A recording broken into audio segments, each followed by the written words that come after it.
Archaeological heritage is irreplaceable. Once it's destroyed, it's gone forever and can never be replaced. We used to take it for granted that these temple monuments, they've lasted thousands of years, they'll last thousands of years more. But that's not true anymore. The cultural heritage of the Middle East is under threat from war, from looting. The population is exploding and the weather patterns are changing, and naturally occurring decay is happening too. It's necessary that we capture this information now while it still exists before it is lost due to the deterioration of the physical structures themselves. All of the major accomplishments that define our own civilization today originated in the ancient Middle East. So researching those things, uncovering that history of development is perhaps the most important thing we can do. The Oriental Institute's mission is to explore the ancient civilizations of the Middle East from about 10,000 years ago up through the 17th century. From the very beginning, Breasted had this idea that there should be really serious scientific recording of the monuments in order to understand the content of the inscribed walls, that we had to do the finest copying possible utilizing photography as well as very precise line drawings that clarified information that you couldn't see in the photograph. It's not just a sketch, it's not a simple drawing, it is a record that has been drawn and then taken through this exhaustive series of cross-checks. Within the limitations of the medium, it is as close as possible to an actual facsimile of the wall surface. We're now almost 100 years after Breasted founded the Institute, and our mission and what we do has changed a lot since then.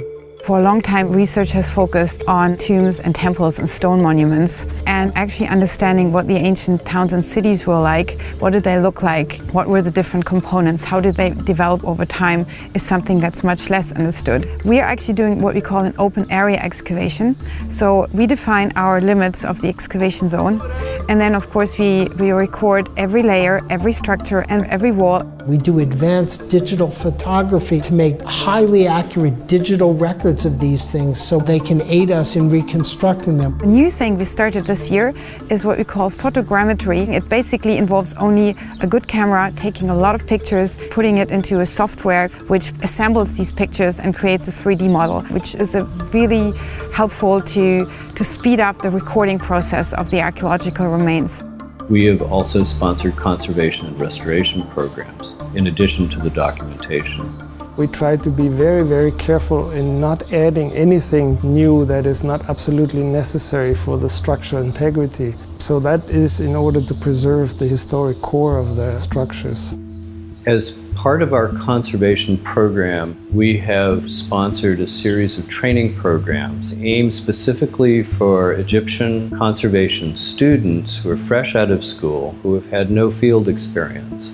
The conservators that we are training are Egypt's future because maintenance is never ending, and some treatments done now will have to be done again down the road. We have a team of 6 Egyptian specialists. They are extremely good archaeologists. They're excavating, they're using the trowel and the brush, and they really work on multiple sites all year long. We also employ a large workforce of between 20 and 40 men from local villages. A lot of it is still manual labor. We can't use any machinery here. That's completely impossible on an archaeological site.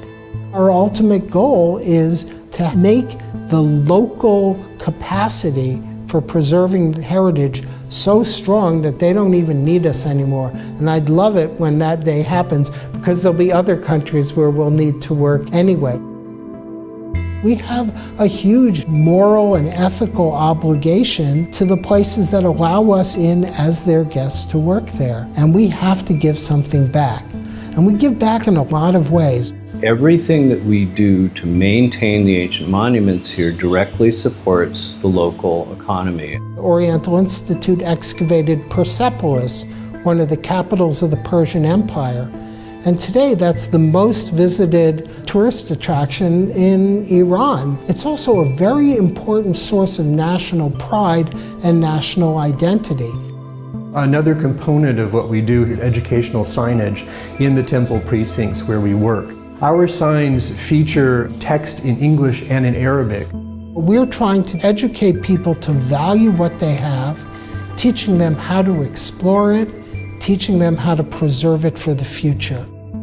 We have about 500 of our books that publish the results of our discoveries. Those are also available in PDF format for free download from the Oriental Institute Publications website. It's this idea that the Oriental Institute has promulgated that scientific data should be free to everyone. We have under one roof what I call a critical mass of scholarship, where we have researchers in archaeology, in ancient history, in textual studies, in comparative languages, and in art history for all of the key regions of the ancient Middle East. And it's only a place like the Oriental Institute where we have the kinds of financial support, these endowments that allow us to undertake large-scale, long-term projects that will yield results almost no one else would be able to do. We're able to develop a partnership of discovery with our donors and supporters that enables us to make discoveries that completely change the way we view and understand the ancient world.